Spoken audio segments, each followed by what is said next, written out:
नमस्कार, मैं हूं मनोज बरू। इंडिया न्यूज में आपका स्वागत है। इस वक्त दीपक वैस हमारे साथ मौजूद हैं। छत्तीसगढ़ के प्रदेश कांग्रेस अध्यक्ष बनाए गए हैं। युवा है, त्वरक है, छत्तीसगढ़ में पहचान है, 2 बार के विधायक और सांसद भी रह चुके हैं। दीपक जी, क्या कहेंगे सांसद बनने को? निश्चित रूप से बहुत बहुत धन्यवाद। मैं सबसे पहले धन्यवाद देता हूं हमारे राष्ट्रीय अध्यक्ष माननीय मल्लिकार्जुन खड़गे जी को, हमारे नेता आदरणीय श्रीमती सोनिया गांधी जी को, फिर माननीय राहुल गांधी जी को, माननीय प्रियंका गांधी जी को जी, और हमारे माननीय केसी वेणुगोपाल जी को, फिर हमारे छत्तीसगढ़ इंचार्ज कुमारी शैलजा जी को, और छत्तीसगढ़ के लोकप्रिय मुख्यमंत्री माननीय भूपेश बघेल जी, और हमारे तीनों प्रभारी सचिव, साथ में हमारे छत्तीसगढ़ के डिप्टी सीएम टीएस बाबा साहब, ताम्रध्वज साहू जी, माननीय चरणदास महंत जी, और तमाम बड़े नेता छत्तीसगढ़ के सभी लोग के सहयोग और आशीर्वाद से मुझे छत्तीसगढ़ प्रदेश कांग्रेस अध्यक्ष के रूप में बड़ी जिम्मेदारी दी गई है। तो निश्चित रूप से हमारे लिए बड़ी चुनौती है। चुनौती भी है क्योंकि इसलिए चुनौती है क्योंकि हमारे लिए जस्ट 3 महीने बाद विधानसभा चुनाव होना है, समय कम है, इसलिए चुनौती है। लेकिन अच्छा इसलिए है क्योंकि हमारे माननीय मुख्यमंत्री भूपेश बघेल जी के नेतृत्व में छत्तीसगढ़ में इस 4.5 साल में बेहतर काम हुआ है। इसलिए इस चुनाव में हम जनता के बीच जाएंगे तो कहीं भी कोई दिक्कत नहीं होगी। अच्छा, एक चीज मैं जानना चाहता हूं कि ऐसी क्या जरूरत आन पड़ी कि चुनाव के ठीक 3-3.5 महीने पहले पार्टी ने प्रदेश अध्यक्ष को बदला? उसके पीछे का कारण क्या है? देखिए, तो पार्टी का निर्णय है और माननीय अध्यक्ष मोहन मरकाम जी ने बेहतर काम किया। मैं जानता हूं, मेरा हमारे साथी एमएलए रहे और मेरा लोकसभा क्षेत्र के एमएलए भी हैं। सीधे सरल और मेहनतकश है, उन्होंने भी संगठन के लिए अच्छा काम किया और संभवतः संगठन कार्यकाल भी पूरा हो चुका था। और ये तो पार्टी का निर्णय है, पार्टी का निर्णय सबको स्वीकार करना पड़ता है। लेकिन बीजेपी की तरफ से तमाम सारे बयान आ रहे हैं। बीजेपी के प्रदेश अध्यक्ष कहते हैं कि जनाब देखिए, एक आदिवासी प्रदेश अध्यक्ष को हटा दिया क्योंकि वो सरकार की जो गलत नीतियां हैं, सरकार के जो गलत काम हैं, उनको वो समय समय पर उठाते रहे, इसलिए उनको हटा दिया। ये उनके साथ अन्याय होगा। बड़े दुख की बात है। देखिए, भारतीय जनता पार्टी तो चाहती है कि कोई भी आदिवासी ना बने। उसका तो उदाहरण देखने को मिला कि भारतीय जनता पार्टी में एक आदिवासी प्रदेश अध्यक्ष होता है और उसको 9 अगस्त को आदिवासी दिवस के दिन हटाया जाता है भारतीय जनता पार्टी ने। इससे बड़ा दुर्भाग्य क्या हो सकता है? पहला चीज। दूसरा कि एक आदिवासी को बदलकर दूसरे आदिवासी को बनाया। इतना भारतीय जनता पार्टी की तकलीफ क्यों? इसलिए माननीय नंद कुमार साय ने सही कहा था कि भारतीय जनता पार्टी में आदिवासियों के लिए जगह नहीं है, आदिवासी देशी सरकार नहीं है, इसलिए वो भारतीय जनता पार्टी छोड़कर कांग्रेस में आए। तो इससे आप मानसिकता समझ सकते हैं कि भारतीय जनता पार्टी में आदिवासियों के प्रति क्या मानसिकता है। मैं सौभाग्यशाली हूं जी, छोटा सा गांव से निकल के कार्यकर्ता के रूप में आकर आज एक बड़ी पार्टी का प्रदेश अध्यक्ष के रूप में चुना है। तो निश्चित रूप से मैं अपने आप सौभाग्यशाली हूं, मुझे काम करने का अवसर मिला है। ईमानदारी से काम करेंगे, सबको साथ लेकर काम। ये कहा जा रहा है कि टीएस सिंह बाबा नाराज इस बात को लेकर थे कि साहब 2.5 साल की बात हुई थी, उन्हें मौका नहीं मिला। पार्टी ने संतुष्ट करने के लिए उनको उप मुख्यमंत्री बना दिया। दिल्ली से सीधा संकेत था कि भैया संभल के चलो, विधानसभा चुनाव है, कोई बड़ी दुर्घटना ना हो जाए, और वो उप मुख्यमंत्री बन गए। लेकिन जब बात दिल्ली की मान ली गई भूपेश बघेल द्वारा कि टीएस सिंहदेव को उप मुख्यमंत्री बना लिया जाए, तो भूपेश बघेल ने कहा कि साहब बात मेरी भी मान लीजिए, मोहन मरकाम सरकार ठीक से चलने नहीं दे रहे हैं और अपनी ही सरकार को कटघरे में खड़ा कर रहे हैं। इनको हटाइए और आपको बनाइए। ये समझौता?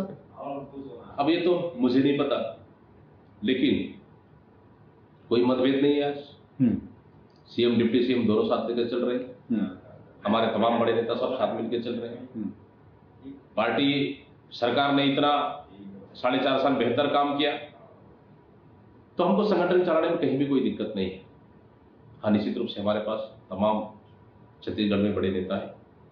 सबको साथ लेकर चलना, सबको तालमेल बिठा के चलना इस संगठन का काम है।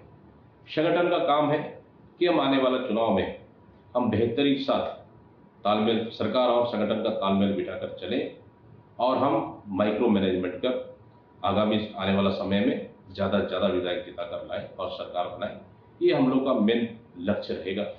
बस्तर के बारे में कहा जाता है ये कांग्रेस का गढ़ है, लेकिन पिछले 15 साल में देखा कि कांग्रेस का गढ़ भिड़ा और बीजेपी ने वहां बहुत अच्छी पकड़ बनाई। अगर 2018 को चुनाव को छोड़ दिया जाए, इस बार सबसे ज्यादा सफलता 2018 में कांग्रेस को बस्तर से ही मिली और बस्तर कांग्रेस लूज करना नहीं चाहती, इसलिए बस्तर से बतौर नेता के तौर पर आपको इस पद पर बिठाया गया। मान लिया जाए, क्योंकि ये भी कहा जा रहा है कि बस्तर में फिर से तमाम संघ बहुत बेहतर काम कर रहा है, संघ फिर तमाम उन इलाकों में घुसा हुआ है और बस्तर के किले को भेदने की कोशिश कर रहा है, क्या उसका मुकाबला कर पाएंगे? देखिए, इस 15 साल में भारतीय जनता पार्टी के शासन ने बस्तर को भारतीय जनता पार्टी की सरकार ने एक अजायब घर की तरह इस्तेमाल किया। ये थोड़ा बस्तर की जनता, वहां के आदिवासी को समझने में थोड़ी देरी हुई, लेकिन समझ 2013 में आया, इसलिए 12 में से हम 8 सीट जीत कर आए और 2018 में 12 में से 11 सीट जीत के आए और बाई इलेक्शन के साथ आज 12 में 12 सीट हमारे पास है। शुरू से बस्तर कांग्रेस की गढ़ रहा है और आज भी कांग्रेस का गढ़ है। आने वाला समय में निश्चित रूप से हम बस्तर में 12 सीट जीत कर आएंगे और बस्तर आज भी कांग्रेस मजबूत है। बस्तर में हमारी सरकार, माननीय मुख्यमंत्री भूपेश बघेल जी ने बस्तर के लिए बेहतर काम किया, मैं दावे के साथ कह सकता हूं, क्योंकि मैं उनके साथ कदम से कदम मिलाकर चला हूं, हर कार्यक्रम में साथ रहा हूं, हर बड़ी योजनाएं बस्तर से शुरुआत हुई, चाहे आप कुपोषण मुक्त करने की बात हो, मलेरिया मुक्त करने की बात हो, इस तरह की बड़ी बड़ी योजनाएं बस्तर से शुरुआत हुई। मतलब बस्तर ने छत्तीसगढ़ को नई राह दिखाया है, इसलिए बस्तर में बेहतर विकास हुआ है, बिजली, पानी, सड़क, स्वास्थ्य, एजुकेशन, सभी मामलों में। इसलिए बस्तर की जनता चाहती है कि मुख्यमंत्री भूपेश बघेल जी के नेतृत्व में कांग्रेस की सरकार ने बेहतर काम किया है, इसलिए बस्तर में हम 12 से 12 सीट जीत के आएंगे और मैदानी क्षेत्रों में भी हम बेहतर स्थिति में रहेंगे। एक बड़ी आपके सामने चुनौती भी है, क्योंकि आपको ये बड़ा पद मिला, पूरे संगठन को आपको संभालना है। स्वाभाविक तौर पर भूपेश बघेल छत्तीसगढ़ में अपनी उपस्थिति दर्ज कर चुके, एक पहचान बना चुके, लेकिन अमित शाह जो कि केंद्रीय गृह मंत्री हैं, उन्होंने बागडोर अपने हाथ में ले ली। आपने नंद कुमार साय को अपनी पार्टी में ले लिया है। आपको नहीं लगता कि आपने दूसरे के घर में हाथ डाला है, आपके घर में भी हाथ डाल सकता है? चूंकि आप प्रदेश अध्यक्ष हैं, आपकी जिम्मेदारियां बढ़ गई हैं, क्या आपने लोगों को संभाल के रखने की चुनौती आपके सामने? निश्चित रूप से जिम्मेदारियां बढ़ गई है, ये स्वाभाविक सा है। लेकिन जस्ट दूसरी बात, क्या अमित शाह जी, क्या प्रधानमंत्री जी हिमाचल में नहीं गए चुनाव प्रचार में? क्या इन लोगों ने, इनकी तो सरकार थी, हिमाचल में भी सरकार थी, बेंगलोर में भी, कर्नाटक में भी इनकी सरकार थी। प्रधानमंत्री जी 10-10 दिन वहां डेरा डालते, अमित शाह जी डेरा डालते, नड्डा जी डेरा डालते, पूरी बीजेपी के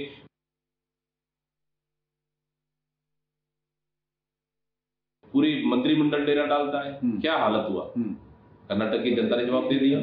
भैया छत्तीसगढ़ में 4.5 साल पूरा हुआ, पौने 5 साल हम लोग रनिंग कर रहे हैं, 3-4 महीने बाकी है, 5 साल पूरा हो जाएगा। 5 साल में क्या प्रधानमंत्री जी एक बार में छत्तीसगढ़ आए? नहीं आए, ये छत्तीसगढ़ की जनता जानती है। नड्डा साहब आए? नहीं आए। अमित शाह 1 से 2 बार आए, कुछ घटनाएं हुई तो उस घटना में आए थे, लेकिन ये जानती है छत्तीसगढ़ की जनता कि ये सिर्फ जनता को बरगलाने के लिए और सत्ता हासिल करने के लिए आ रहे हैं, जनता के लिए फायदे के लिए नहीं आ रहे। अगर यही अगर 3 साल 4 साल पहले आते तो छत्तीसगढ़ का फायदा होता। छत्तीसगढ़ की हर योजनाओं को केंद्र सरकार ने लटका के रखा, आज किस मुंह से छत्तीसगढ़ आ रहे हैं?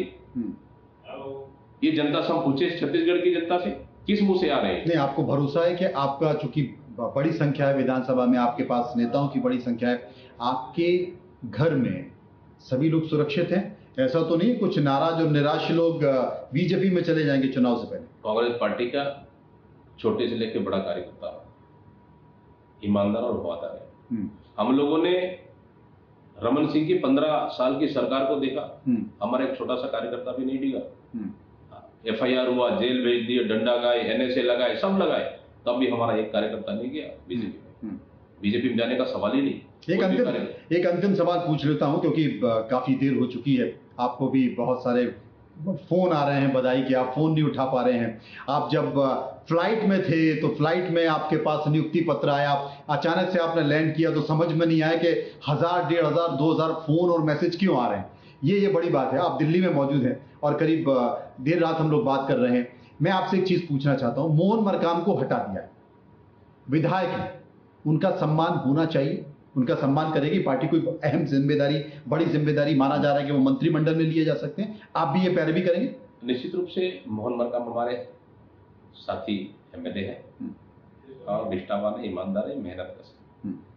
तो मुझे लगता है कहीं ना कहीं पार्टी सम्मान देगी और निश्चित रूप से उनका ओहदा बड़ा है, तो निश्चित जिनका जो ईमानदार है और निष्ठावान है उनके लिए तो हर जगह दरवाजा खुला हुआ है, कहीं भी चिंता करने का आवश्यकता नहीं। बिल्कुल। आप आदिवासी समाज के नेता हैं, राष्ट्रीय उपाध्यक्ष भी रहे हैं, 2 बार विधायक रहे हैं, सांसद रहे हैं मोदी लहर में, और अब आपको प्रदेश अध्यक्ष की जिम्मेदारी दी है। निश्चित तौर पर आपका भविष्य बहुत उज्जवल है। आने वाले 2023 में आपको बहुत बहुत शुभकामनाएं। Thank you. नमस्कार।